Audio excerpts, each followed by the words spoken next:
تنزيل من رب العالمين.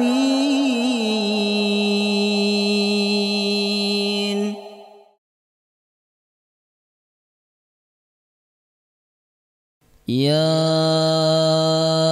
أيها الذين آمنوا إذا قيل لكم تفسحوا في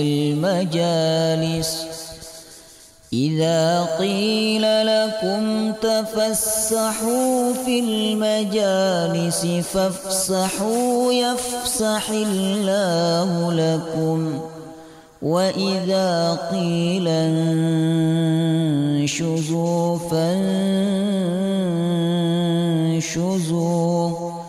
يرفع الله الذين آمنوا منكم والذين أوتوا العلم درجات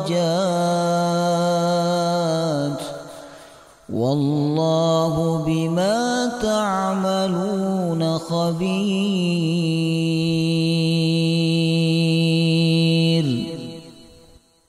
الله وبركاته.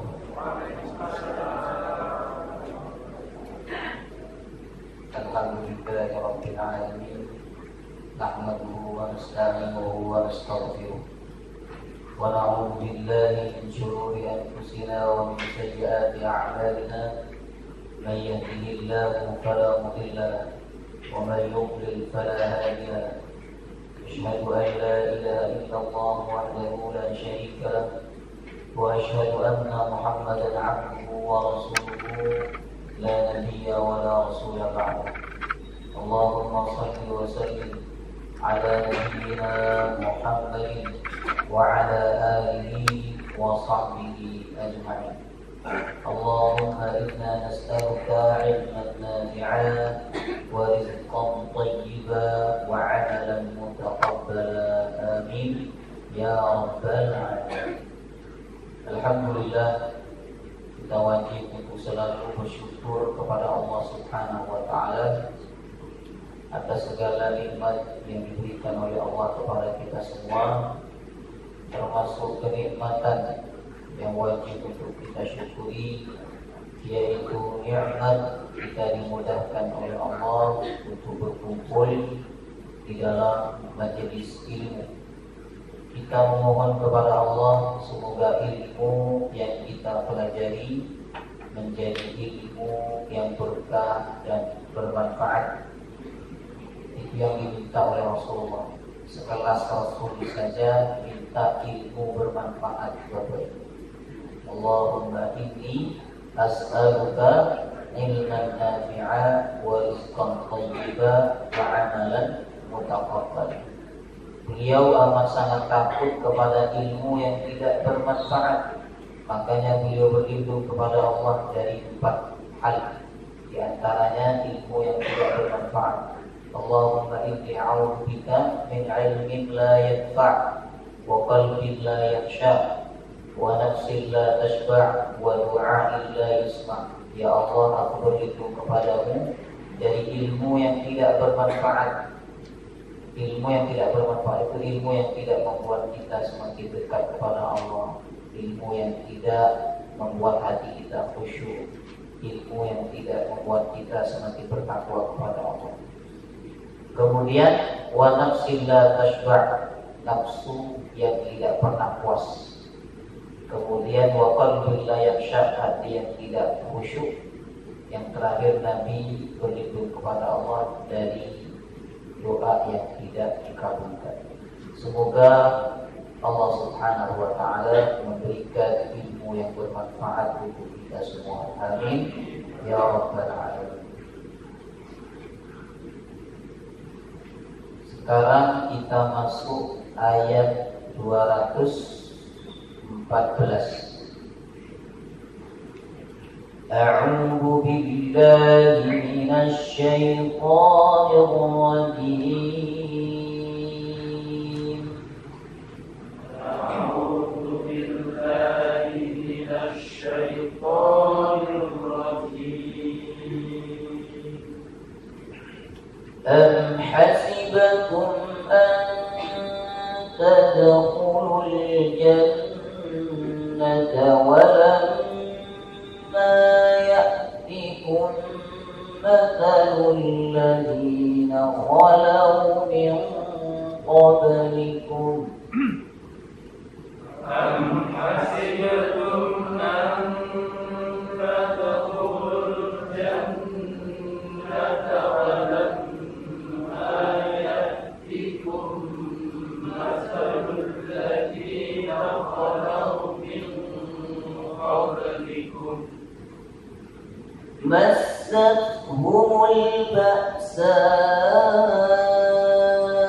والضراء وزلزلوا حتى يقول الرسول مستهم البأساء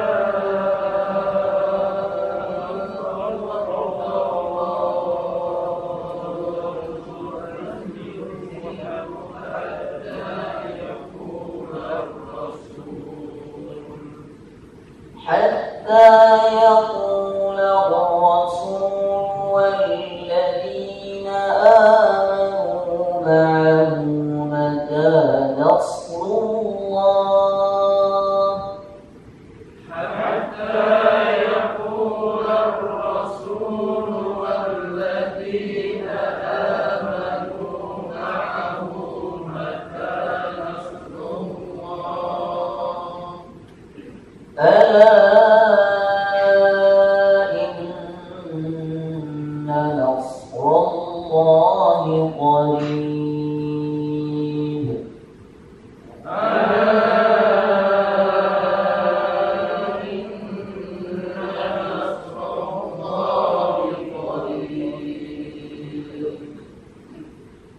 Am hasibatum, apakah kalian mengira an tadkhulul jannah, bahwa kalian bisa masuk surga, walamma ya'tikum, padahal belum datang kepada kalian ujian atau cobaan, matsalul ladzina khalau min qablikum, seperti cobaan atau ujian yang menimpa orang-orang sebelum kalian. Jadi ayat ini secara halus memberitahu kepada kita jemaah rahimakumullah bahwa jangan dikira masuk surga itu hanya dengan sholat, ya, kemudian puasa, zakat, lalu kalian mengira dengan itu semua kalian sudah bisa masuk surga. Tidak, kata Allah. Ya, sebelum kalian mendapatkan ujian atau cobaan seperti ujian yang menimpa orang-orang sebelum kalian. Apa ujian yang menimpa mereka? Massathumul ba'sa wad-dharra, telah menimpa kepada mereka al-ba'sa'u, kesusahan, wad-dharra'u, dan kesulitan. Al-ba'sa, kesusahan secara ekonomi, wad-dharra, kesusahan secara fisik seperti penyakit, siksaan, ancaman, dan sebagainya. Wazulzilu, dan mereka digoncang, dari kata zalzalah, goncangan yang dahsyat. Ini kata ulama ujian mental, mereka diguncang oleh Allah mentalnya, bagaimana mereka dibuat takut oleh musuh-musuh mereka karena ancaman yang diberikan kepada mereka. Jadi ada 3 ujian yang Allah sebutkan di dalam ayat ini. Pertama, ujian ekonomi, yaitu kemiskinan. Kemudian yang kedua, ujian fisik. Yang ketiga, ujian mental.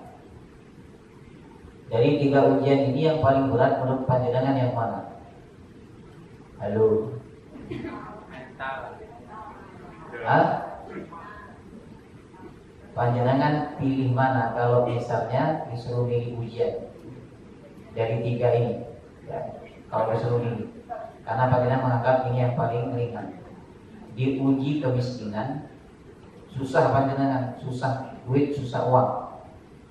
Kemudian diuji penyakit. Yang ketiga, diuji mental, rasa takut, rasa tidak aman, diancam. Mana yang panjenengan anggap ujian paling ringan di antara yang 3 ini? Yakin? Hah?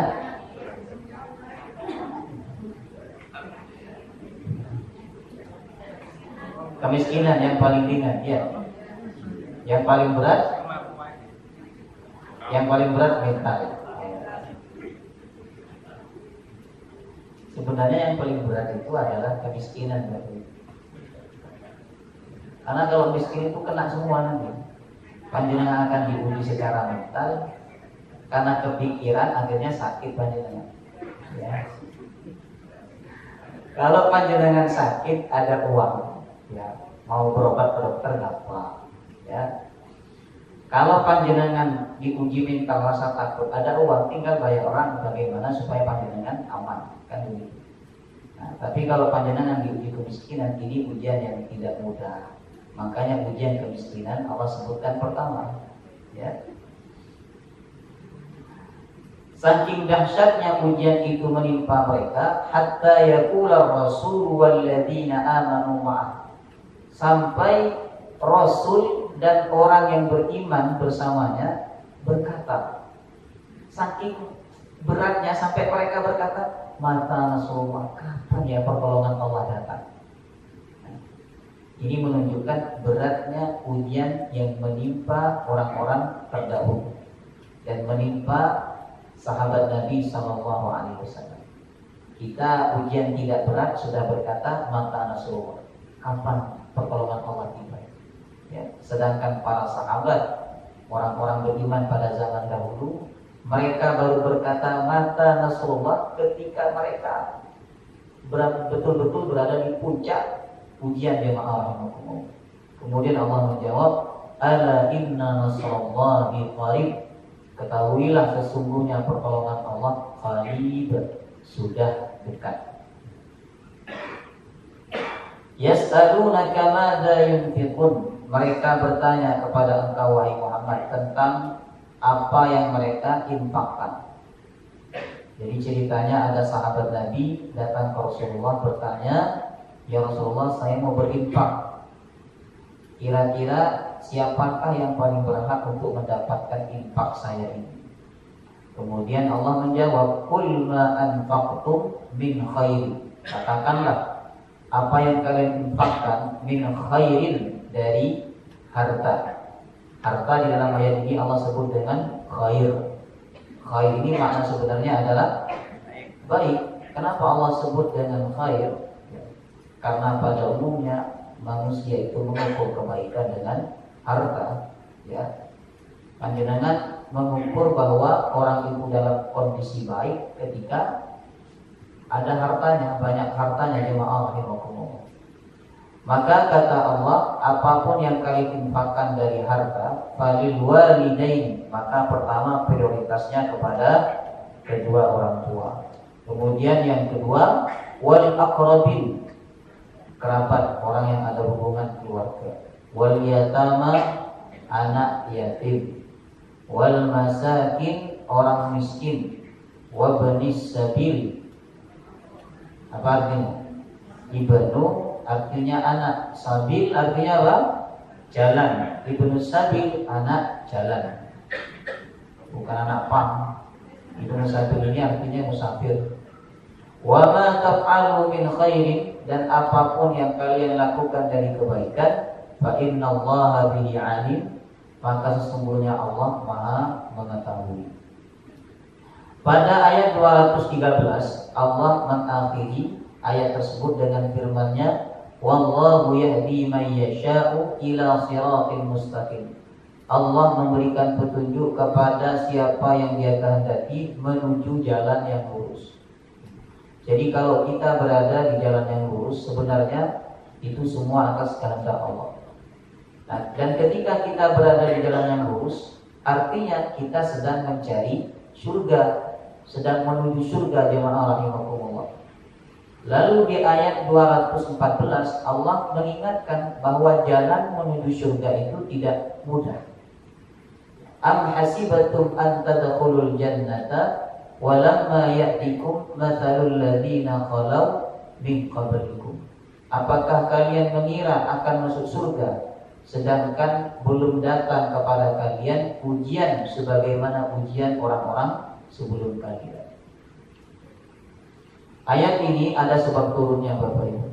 Paling tidak ada 3 pendapat ulama mengenai sebab turunnya ayat ini. Disebutkan dalam tafsir Imam Al-Qurtubi. Pertama, menurut mayoritas ulama tafsir, sebab turun ayat ini berkenaan dengan perang Khandaq. Ketika perang Khandaq, Nabi SAW dan kaum muslimin ditimpa kesusahan karena mereka harus berjaga-jaga agar musuh tidak menyerang mereka melewati parit yang sudah dibuat, ya, sehingga mereka ditimpa kedinginan. Ketika siang hari mereka ditimpa kepanasan, bahkan mereka juga kesusahan. Jemaah rahimakumullah, ada di antara mereka yang tidak makan sehari semalam, ya. Nah, maka ketika kesulitan-kesulitan itu menimpa kaum muslimin, Allah turunkan ayat ini untuk menguatkan batin mereka. Kata Allah, jangan kira untuk masuk surga itu kalian hanya cukup dengan sholat, dengan puasa. Tapi untuk masuk surga kalian harus merasakan apa yang dirasakan oleh umat-umat terdahulu, berupa kesusahan, kesulitan, wazulzilu dan goncangan. Kemudian pendapat yang kedua, ayat ini turun setelah perang Uhud, di mana kaum muslimin mengalami kekalahan. Ada 70 lebih umat Islam wafat mati syahid. Kemudian di samping itu umat Islam diejek oleh orang-orang Yahudi bahwa janji Allah itu tidak betul. Apa yang dijanjikan oleh Muhammad kepada kalian tidak benar. Katanya kalian akan diberikan kemenangan, buktinya kalian kalah. Ya. Jadi kesulitan, kesusahan menimpa kaum muslimin, Allah turunkan ayat ini untuk menghibur mereka. Ya. Kemudian pendapat yang ketiga, ayat ini turun pasca hijrah ke Madinah, di mana kaum muslimin kesusahan karena mereka harus meninggalkan rumah tempat tinggal mereka dan mereka harus meninggalkan harta mereka. Mereka tidak membawa harta sepeser pun ke Madinah, jemaah rahimakumullah. Nah, Allah turunkan ayat ini untuk menghibur mereka bahwa memang jalan untuk masuk surga itu tidak semudah membalikkan telapak tangan. Ada ujian, ada kesulitan yang harus dilewati. Semakin besar kesulitan yang dilewati, maka semakin besar nikmat surga yang akan diberikan oleh Allah Subhanahu wa ta'ala. Intinya ayat ini turun ketika kaum muslimin mengalami apa? Kesusahan, kesulitan, baik secara ekonomi, secara fisik maupun secara mental, jemaah rahimakumullah.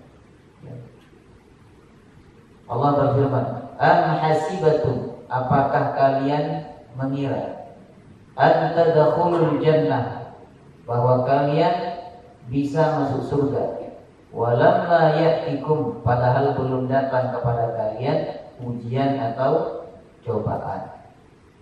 Surga ini kan sesuatu yang istimewa, Bapak Ibu. Orang kalau ingin mendapatkan sesuatu yang istimewa, itu kan tantangannya besar, ujiannya besar. Misalnya anak panjenengan ingin masuk sekolah favorit, ujiannya nggak gampang, jemaah rahimakumullah. Ya. Kalau ingin masuk kepada sekolah favorit harus melalui tahap demi tahap. Panjenengan ingin ikut jalur ODP, ya, jalur manajer, itu ujiannya banyak sekali. Bahkan bisa puluhan kali panjenengan harus melalui tahapan demi tahapan dari ujian tersebut. Sampai kalau panjenengan sabar mengikuti ujian tersebut, lalu panjenengan lulus, maka panjenengan baru bisa mendapatkan pekerjaan atau kedudukan yang istimewa tersebut.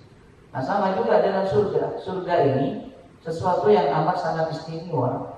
Tidak ada yang paling istimewa dan paling favorit bagi manusia melebihi dari surga. Maka untuk mendapatkan surga ini tidak mudah, jemaah rahimakumullah.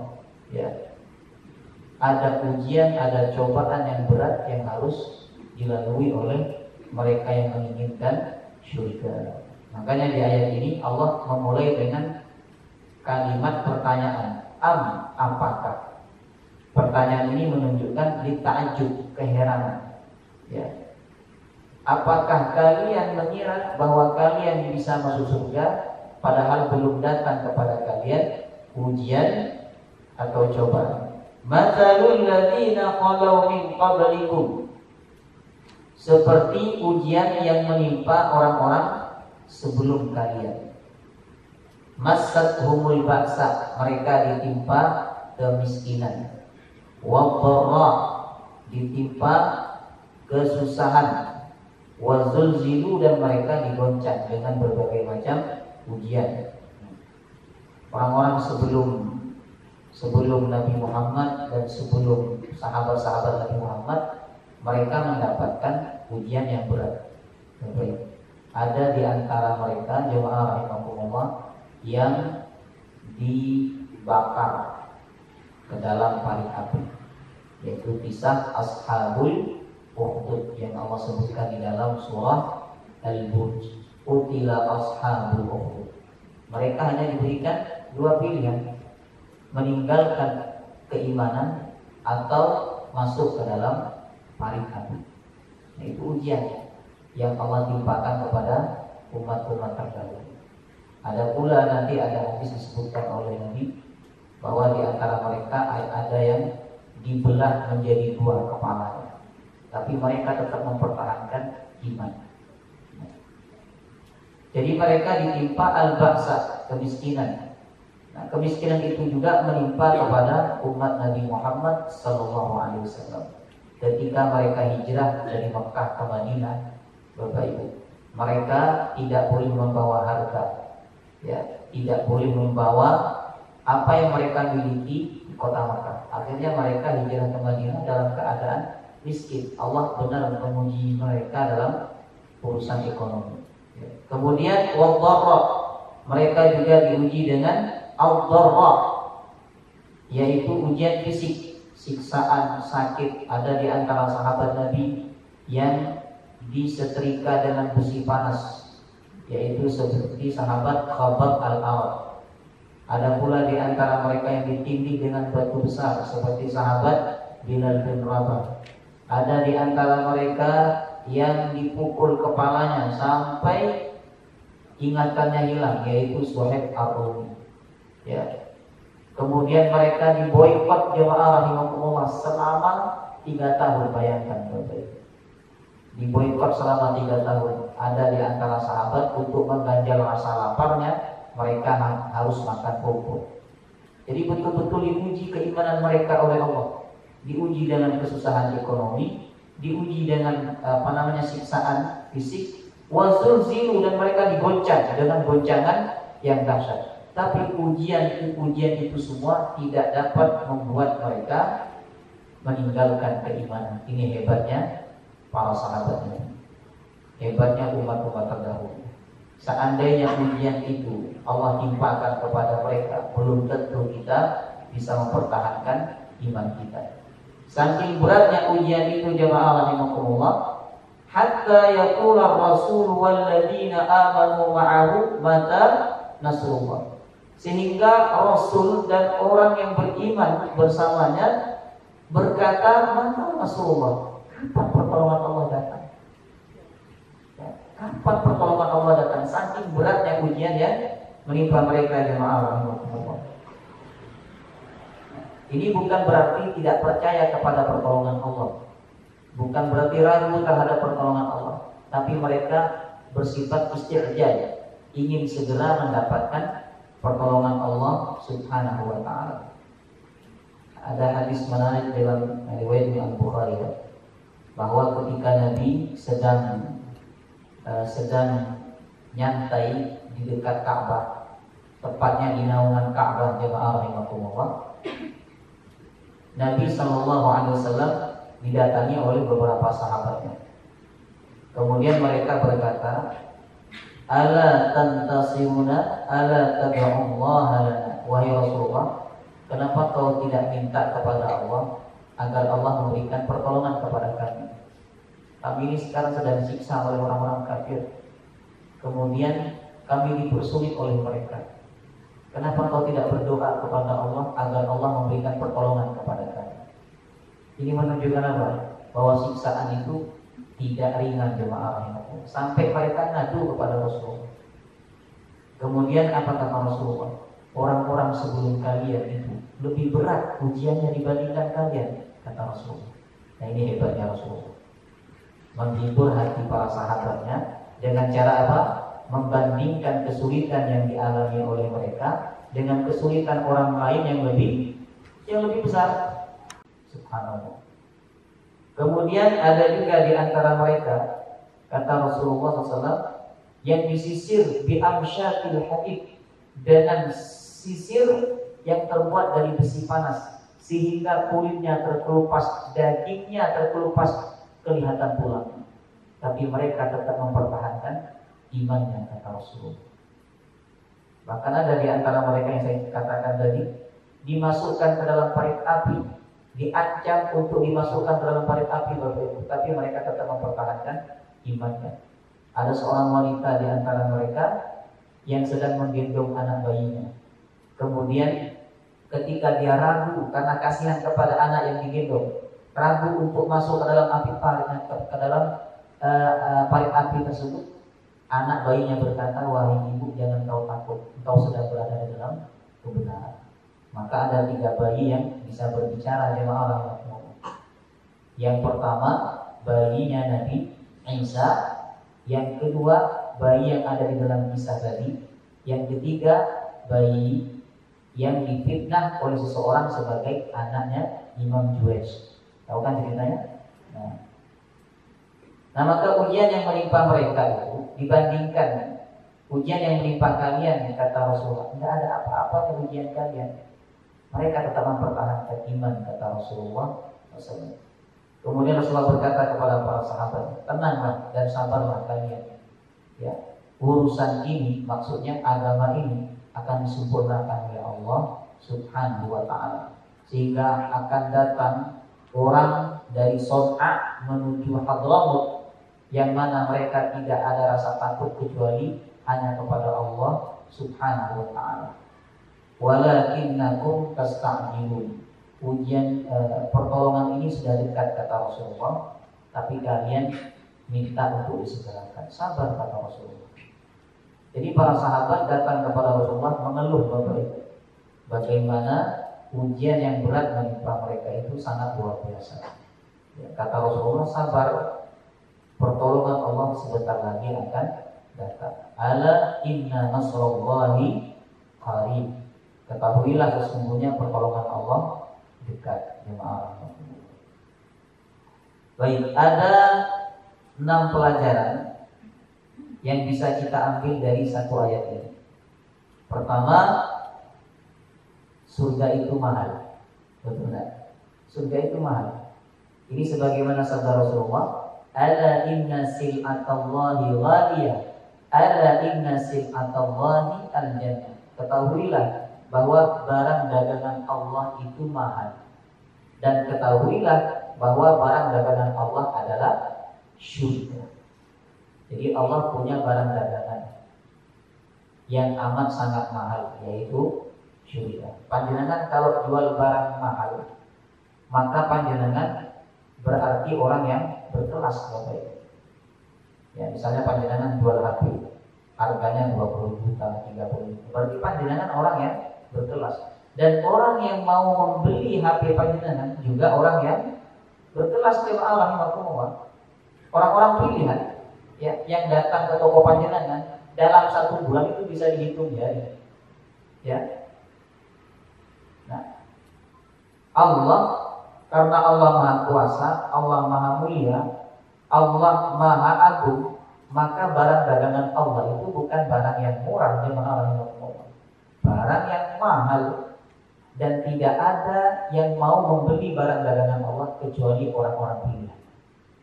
Nah, maka siapa di antara kita yang berjuang untuk bisa membeli barang dagangan Allah, yaitu surga, berarti kita ini hamba yang berkelas di hadapan Allah Subhanahu wa Ta'ala. Gak apa-apa kita gak bisa beli barang mahal di dunia ini. Yang penting kita bisa membeli barang dagangan Allah yang jauh lebih mahal dibandingkan barang-barang mahal di dunia ini. Tidak berkelas di hadapan manusia, Lah nggak apa-apa hadirin. Sepatunya harga cuma 100.000, dipakai 3 kali udah copot. Ya. Bajunya tidak berkelas, lambat benar merokok. Yang penting kita berkelas di hadapan Allah Subhanahu wa taala. Sahabat Bilal bin Rabah, beliau mantan seorang budak yang kemudian dibebaskan oleh sahabat Abu Bakar As-Siddiq. Tidak berkelas orang, mantan budak, orang yang miskin, kulit hitam jemaah. Tapi apa kata Nabi? Wahai Bilal, aku dengar suara kakimu. Sekarang ini aku dengar suara kakimu sudah berada di surga. Subhanallah. Walaupun tidak berkelas di hadapan manusia, tapi sahabat ini berkelas di hadapan Allah Subhanahu wa taala. Nah, maka karena surga itu harganya mahal, untuk bisa mendapatkan surga tidak bisa kita dapatkan dengan santai-santai, gak bisa. Makanya untuk menuju surga itu Allah menggunakan kalimat yang penuh dengan perjuangan. Wasari'u, bersegeralah kalian ila maghfiratin min rabbikum wa jannah, menuju ampunan dan surga. Di ayat lain Allah mengatakan sabiqu, berlomba-lombalah kalian. Di surah Al-Mutaffifin Allah mengatakan wa fi dzalika falyatanafasil mutanafisun, berlomba-lomba, enggak ada yang santai-santai. Kemudian di surah Ad-Dariyat Allah mengatakan fafirru ilallah, larilah kalian menuju Allah. Ya. Tapi ketika mencari rezeki, Allah menggunakan kalimat yang santai. Famshu fi manakibiha, apa lanjutannya? Wa kulu min rizqi, berjalanlah di muka bumi dan makanlah rezeki Allah yang ada di atas muka bumi. Allah menunjukkan dengan kalimat yang santai banget untuk urusan dunia. Tapi untuk urusan akhirat Allah menggunakan kalimat yang berat. Jemaah rahimakumullah. Wasari'u wasabiqu wa fi dzalika falyatanafasil mutanafisun fafirru ila Allah. Ya. Jadi sekali lagi surga itu mahal. Apalagi surga itu Bapak Ibu. Karena harganya mahal, makanya surga itu diliputi oleh sesuatu yang tidak disukai hawa nafsu. Kata Nabi, huffatil jannah bil makari wa huffatin nar bisyahawat. Surga itu diliputi oleh sesuatu yang tidak disenangi hawa nafsu. Sedangkan neraka diliputi oleh sesuatu yang disenangi hawa nafsu. Hawa nafsu kita ini nggak senang kalau kita ngaji, ya. Hawa nafsu kita nggak senang kalau kita sholat jamaah. Makanya jangan heran kalau orang ngaji 5 menit udah sadaqallahul azim. 5 menit sadaqallahul azim. Tapi ada nggak orang main game 5 menit? Nggak ada. Orang main game 1 jam 2 jam ya, sampai dipanggil oleh orang tuanya nggak jauh. Itu menunjukkan apa? Bahwa surga ini memang dihiasi oleh Allah dengan sesuatu yang dibenci oleh hawa nafsu. Kemudian pelajaran yang kedua dari hadis ini, jemaah rahimakumullah, adalah keimanan itu pasti diuji oleh Allah. Semakin tinggi iman seorang, maka semakin berat ujian. Panjenengan merasa hidup ini ujiannya berat atau berat? Hah? Berat, berarti imannya tinggi. Yang khawatir enggak berat tapi dianggap berat. Nah ini, kalau sahabat diuji dengan disiksa, diuji dengan harta, mereka tidak boleh dibawa ke Madinah, mereka diboikot selama 3 tahun. Nah, ujian yang amat sangat berat sampai mereka berkata, mata Rasulullah, kapan pertolongan Allah datang? Ini menunjukkan apa? Keimanan mereka amat sangat luar biasa. Ya. Nah, kalau kita diuji dengan ujian yang ringan, ya, ujian tidak seberat para sahabat, ini menunjukkan bahwa iman kita dibandingkan mereka nggak ada apa-apanya, jemaah rahimakumullah. Ya. Nabi mengatakan, ayyun nasi asyaddu bala'an, manusia yang seperti apa yang paling berat ujiannya wahai Rasulullah? Maka Rasulullah menjawab, al-anbiya, para nabi, tsumma shalihun, kemudian orang soleh. Tsummal amthal fal amthal. Yubtala ar-rajul ala hasbi dinihi. Kemudian orang setelahnya. Manusia itu akan diuji sesuai agamanya. Kalau agamanya bagus maka ujiannya berat. Kalau agamanya ringan, agamanya rendah kata Nabi, maka ujiannya juga rendah seperti duri yang menusuk kakinya. Jadi kalau panjenengan berjalan hanya diuji oleh Allah dengan kaki yang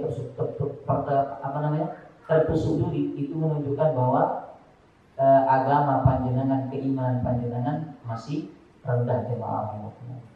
Tapi kalau panjenengan diuji oleh Allah, ya, diguncang dengan urusan ekonomi, sudahlah ekonominya susah, ditambah lagi sakit jemaah rahimahullah. Ekonomi susah, sakit datang, anak tidak baik, keluarga berantakan, ujiannya berat. Itu menunjukkan imannya tinggi, ya, imannya tinggi.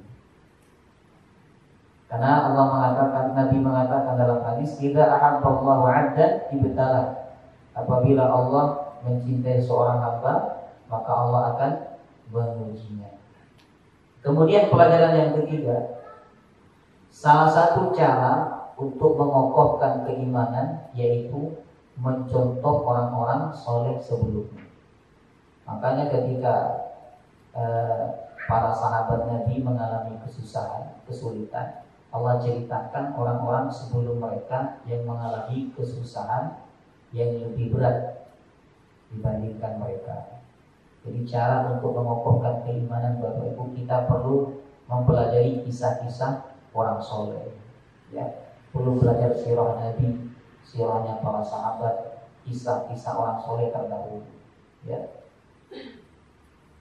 Kemudian yang keempat jemaah rahimakumullah, pelajaran dari ayat ini adalah agar bersabar atas ujian, maka kita perlu membandingkan ujian kita dengan ujian orang lain yang lebih besar. Jadi supaya sabar. Kalau kita melihat orang yang lebih ringan ujiannya dibandingkan kita akan mengeluh jemaah rahimakumullah. Makanya ketika sahabat Nabi mengadu kepada Rasulullah, ya, Rasulullah menceritakan umat terdahulu yang ada di antara mereka dibelah menjadi dua kepalanya. Ada pula di antara mereka yang disisir dengan besi panas. Ada pula di antara mereka yang dimasukkan ke dalam parit api jemaah rahimakumullah.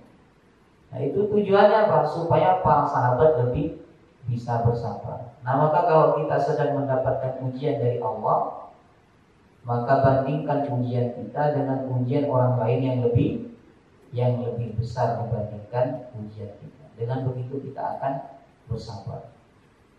Kemudian pelajaran yang kelima dari ayat ini adalah sabar menunggu pertolongan Allah, ya. Sabar menunggu pertolongan Allah, karena pertolongan Allah itu sudah dekat. Ala inna nasrullahi qarib. Asalkan kita ini punya sifat-sifat yang berhak mendapatkan pertolongan Allah, pasti Allah akan menolong kita jemaah rahimakumullah. Jangan khawatir, ya. Jangan sampai ketidaksabaran kita membuat Allah kemudian meninggalkan kita. Ada hadis disebutkan oleh Imam Ibnu Katsir, "Ajaba rabbuk min qanuti ibadihi wa qurbi ghairihi." Allah itu heran dengan seorang hamba yang putus asa, padahal pertolongan Allah sudah dekat. Udah dekat ini, tinggal satu kali langkah pertolongan itu akan datang, tapi dia putus asa, kemudian meninggalkan apa yang menjadi kewajibannya, ya. Nah, maka jemaah rahimakumullah, untuk bisa mendapatkan pertolongan Allah kita harus sabar. Bukankah Allah berfirman dalam Al-Quran, "Ya ayyuhalladzina amanu sta'inu bis-sabri was-shalah." Wahai orang-orang yang beriman, raihlah pertolongan Allah dengan sabar, was-shalah, dan salat. Jadi cara menyelesaikan masalah, pertama sabar, yang kedua selesaikan dengan sajadah. Gelar sajadah, sujud kepada Allah, minta pertolongan kepada Allah. Allah akan selesaikan permasalahan kita, ya. Kemudian pelajaran yang terakhir dari ayat ini adalah terkadang seseorang itu harus merasakan kepahitan untuk bisa mendapatkan kemanisan di masa yang akan datang. Apa kata yang ini? Siapa yang tidak merasakan pahitnya belajar, maka dia tidak akan merasakan manisnya ilmu di masa yang akan datang. Nah, kalimat itu perlu panjenengan tulis, kemudian simpan di dinding rumah panjenengan supaya anak panjenengan melihat dan merenung setiap hari. Siapa yang tidak merasakan pahitnya menuntut ilmu, maka dia tidak akan merasakan manisnya ilmu di masa yang akan datang. Kalau panjenengan merasa susah mencari ilmu, ya, kami dulu waktu di pesantren masih ingat waktu pesantren Kalimantan Barat itu yang masak sendiri. Kadang mau masak berasnya hilang. Siapa yang ngambil? Tidak ada yang ngambil. Ya, mereka butuh karena sama-sama lapar. Yang satu butuh belum dikirim. Ya, belum dikirim oleh orang tuanya. Mau nggak mau ngambil punya temannya. Nanti minta maaf kalau udah dimakan. Ya, mau nggak mau ya dimakan. Cuma alhamdulillah. Kadang sandal dibawa oleh teman, susah. Jam 10 baru tidur. Jam 9 kegiatan baru selesai. Jam 9 sampai jam 10 masih belajar lagi dengan kakak kelas. Jam 10, jam 11 biasanya baru tidur. Jam 3 udah bangun. Ya, ada teman saya yang tidur ketika sholat. Saat subuh itu tidur. Karena ngantuk dia sekolah pagi juga tidur. Dipaksa bangun. Itu kesulitan-kesulitan yang dialami oleh seorang penuntut ilmu. Kalau mereka sabar dengan kesulitan itu dan tetap bersungguh-sungguh, ya, maka mereka akan merasakan manisnya ilmu di masa yang akan datang.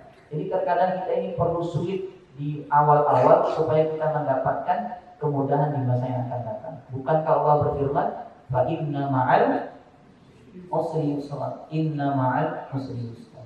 Bersama kesulitan ada kemudahan. Jadi susah dulu. Beruntunglah panjenengan yang Allah takdirkan susah di waktu muda, tidak susah di waktu tua. Beruntunglah panjenengan yang dulu pernah ditipu ketika waktu muda, tidak ditipu ketika di waktu tua. Kalau panjenengan ditipu ketika waktu tua, stroke langsung mati. Ya. Tapi kalau ditipu ketika masih muda, jemaah ini panjenengan masih kuat fisiknya, masih kuat pikirannya. Nah, jadi terkadang kita harus merasakan kesusahan, kesulitan untuk mendapatkan kemudahan di masa yang akan datang. Kita untuk mendapatkan surga ya harus melewati berbagai macam ujian iman. Itulah 6 pelajaran yang dapat kita ambil dari ayat 214. 215 insya Allah kita akan bahas pekan yang akan datang. Karena beda paragraf dengan pembahasan sebelumnya. Ayat 215 ini berbicara tentang prioritas sedekah atau infak. Ya. Semua orang boleh kita sedekahi, semua orang boleh untuk kita berikan harta. Tapi Allah menyebut prioritas. Siapa di antara mereka yang harus kita utamakan untuk kita kasih sedekah atau infak kita? Insya Allah ini akan kita bahas pekan depan. Ada pertanyaan? Bolehkah berdoa supaya dijauhkan dari ujian dari 3 perkara yang menakutkan tadi? Kemiskinan, penyakit, minta. Boleh nggak ada? Boleh. Sudah jawab. Nah, tapi begini ya, tidak mungkin kita nggak diuji oleh Allah. Kita minta kepada Allah agar Allah memberikan kesabaran, itu aja. Jangan minta sesuatu yang tidak mungkin tidak ditetapkan oleh Allah. Jadi jangan minta sesuatu yang tidak mungkin tidak ditetapkan oleh Allah dalam kehidupan. Pasti ditetapkan oleh Allah, ya. Pasti ditetapkan oleh Allah. Ujian itu hanya saja ujiannya ada yang berat, ada yang ringan. Kalau ujiannya berat menunjukkan iman panjenengan kuat. tingginya iman panjenengan. Kalau ujiannya ringan menunjukkan ringannya iman panjenengan. Ya. Jadi kata Allah itu kasihan hamba itu imannya nggak kuat, dikasih ujian yang ringan. Ketika melihat hambanya imannya berat, imannya kuat, maka Allah kasih ujian yang berat ke Allah. Bolehkah minta kepada Allah agar terhindar dari ujian yang berat-berat? Boleh. Ya. Diperbolehkan. Sebagaimana doa yang diajarkan oleh Nabi, ya, salah satu Nabi berdoa kepada Allah berlindung dari 8 perkara, yaitu berlindung dari pertama rasa takut, rasa cemas, rasa sedih. Karena ada doanya, Allahumma inni a'udzubika minal hammi wal hazan wa a'udzubika minal jubni wal bukhl wa a'udzubika minal ajzi wal kasal. Kemudian wa'udzubika min ghalabatid daini wa qahrir rijal. Berlindung dari 8. Ya Allah, aku berlindung kepadamu dari lemah dan malas. Aku berlindung kepadamu minal hammi, dari rasa takut, wal hazan, dan rasa sedih. Sudah 4 itu. Kemudian wa minal jubni wal bukhl, berlindung dari jubni, takut kepada musuh, wal bukhl, dan kikir atau pelit. Kemudian yang ke-7, berlindung dari hutang, terlilit hutang. Berhutang tapi nggak bisa bayar, ya. Wala barudain itu berhutang tapi panjenengan nggak bisa bayar. Nah, berlindung kepada Allah. Kemudian waqahul rijal, dan ancaman orang lain. Jadi boleh berlindung kepada Allah agar diselamatkan dari musibah atau ujian-ujian yang berat. Allah Ta'ala. Ada pertanyaan lagi? Silakan. Apakah ada jaminan masuk surga ketika kita merasa bahwa ujian dalam hidup ini tidak berat? Jadi masa kecilnya dari mulai dia mau kalap, ya, usia 15 tahun, ujiannya tidak berat. Kalaupun diuji penyakit, hanya penyakit biasa. Tidak ada ujian ekonomi, karena dia setelah lulus kuliah langsung bekerja di tempat yang gajinya besar atau yang cukup. Tidak ada ujian ekonomi, tidak ada ujian anak dan sebagainya.